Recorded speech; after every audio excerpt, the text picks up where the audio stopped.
Louisiana Beer Reviews Special Edition Carnival Cake Ale Revisited. As you can see, it's a very foggy, cool morning. It's getting foggier. Actually, I guess when the sun gets high, it'll burn it all away, but it's amazingly foggy right now. This is a beer that I reviewed in 2023. This is being recorded in 2025. Carnival Cake Ale, of course, a king cake, and there's a little baby with a fishing pole, because Chandelier Brewing, their owners, like to go to Chandelier Island out in the Gulf of Mexico and go and fish out around there. And they're showing a fish and a lighthouse and the island chain, Louisiana island chain, uninhabited islands, and I think it's Chandelier Islands National Wildlife Refuge, which I assume you can visit if you have a boat to get there. And there is a long beach. It is very remote. Let the good times roll, or as the French say, laissez les bon temps rouler. All right. The Carnival Cake Ale is designed to resemble Le Bakery's delicious king cake flavors. Le Bakery is a bakery in Biloxi, Mississippi, along the Gulf Coast. And this company is from Gulfport, Mississippi, along the Gulf Coast. This beer originally started out as a collaboration that was only available in our tap room. That was, I don't know when. 2022 is when they started selling it in cans. It is loaded with cinnamon, cream cheese, vanilla, and citrus notes. Now our customers can enjoy this carnival beer from any location, especially at a Mardi Gras parade. Mardi Gras is specifically only the last Tuesday of carnival season. Mardi Gras means Fat Tuesday, but Carnival runs from 12th night in January 6th, all the way to midnight on Fat Tuesday, which then begins Lent, Ash Wednesday. All right, Brewers Association Certified Independent Craft Beer. It's in a plain aluminum can with the paper label on it. Does not have a born-on date. And there's a discrepancy. The can says 5% and 15 bitterness units. Okay. The website says 5.8% and 30 bitterness units. So I'm going to go with what the can's saying, but I don't understand why they have that thing, that mismatch. And you have the three carnival colors: purple, green, and gold. Always purple, green, and gold for the gifts of the wise men: gold, frankincense, and myrrh. To baby Jesus, and that's the king cake. Baby Jesus, the King, Christ, King of the universe. All right, so it's all Catholic. All this goes back to Catholic heritage. Okay.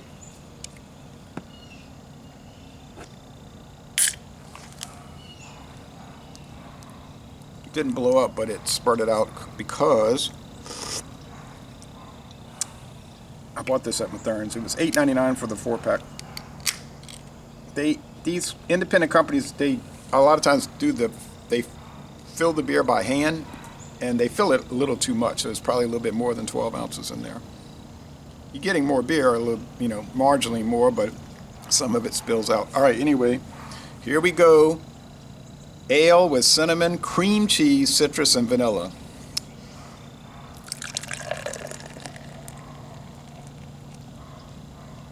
It's a strange description, isn't it? I wonder if it'll have sediment. Now it's a very thick ivory head and a hazy, what's that color? Orange? Golden orange. Looks nice. Let's check out, aroma. As a retired beer reviewer used to say, aroma. I mean, I don't know if he's retired from working. I doubt that. Retired from doing beer reviews for many years.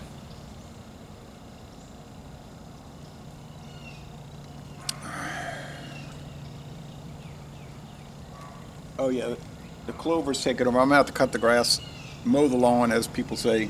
we say around here, cut the grass. But I'm gonna have to mow the lawn next week. It's really warming up. We'll have some more cold spells, but we're definitely in a warming trend. It smells kind of like a king cake, which is more of a bread than a cake, really. Think like a brioche, French bread. I smell the cream cheese. That's a filling that they'll put in the king cakes these days. When I was a child, king cakes never had filling. It was just the bread, mostly dry kind of bread, braided. And then they had some food colored sugar, purple, green, and gold sprinkled around it. And that was it. Then they started adding the liquid sugar. They heat the sugar up and then pour it out like a frosting. And then they started getting the idea of filling king cakes with strawberry, cream cheese, banana, anything. Because they wanted to make it more exciting, and those are not the traditional type. But they're very popular and expensive. Okay. Yeah, so it smells kind of cakey. Taste. Bready, cakey. There's the sun. I should be positioned that way, but it wasn't really out when I started to taste. Chose.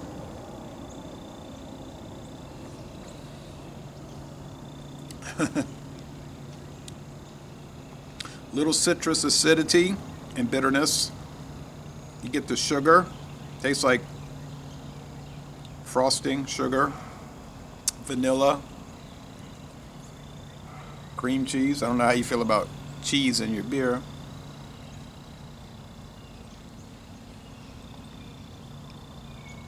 Heavy bodied. Kind of an oily mouthfeel from like shortening. Or like a grease.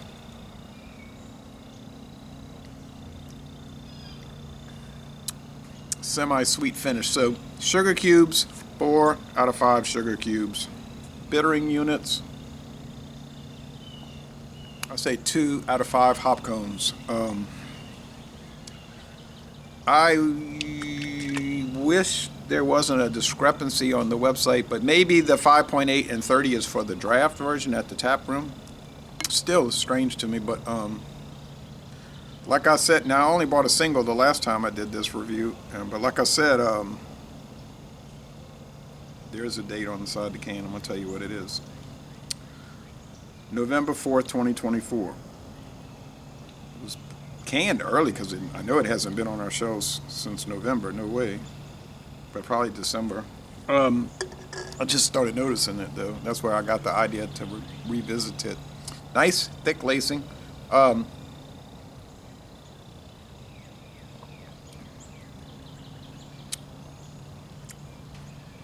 whatever I was saying about, yeah, so I know they distribute to Louisiana because I'm here and I bought it. Obviously in Mississippi now. Does it go to Alabama? Well, Biloxi or Gulfport is not far from Mobile, so I would think it's probably in Alabama. But it might only be Mississippi, east to Alabama, west to Louisiana, and probably nowhere else, but I could be wrong. But if you ever find it, I'd highly recommend it. It's very good. It's delicious. There's only about 4 check-ins on Beer Advocate, maybe 6, but not enough for an average. There's like 624 check-ins on Untapped, which is scoring it at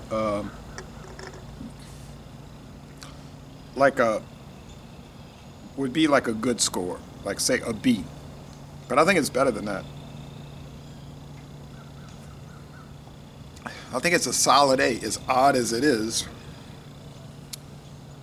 I'm going to go with 9.4 out of 10. I think it's great. But now, you wouldn't want to drink more than one, maybe one a week, because these pastry, not a pastry stout, in this case, a pastry ale, a blonde ale, would be a little too rich for constant drinking. It tastes like it's about 5%, yeah, which is what Budweiser is. So if I ever see the 5.8 version, 30 IBUs, I'll definitely pick it up. So laissez les bon temps relais, like it says on the can.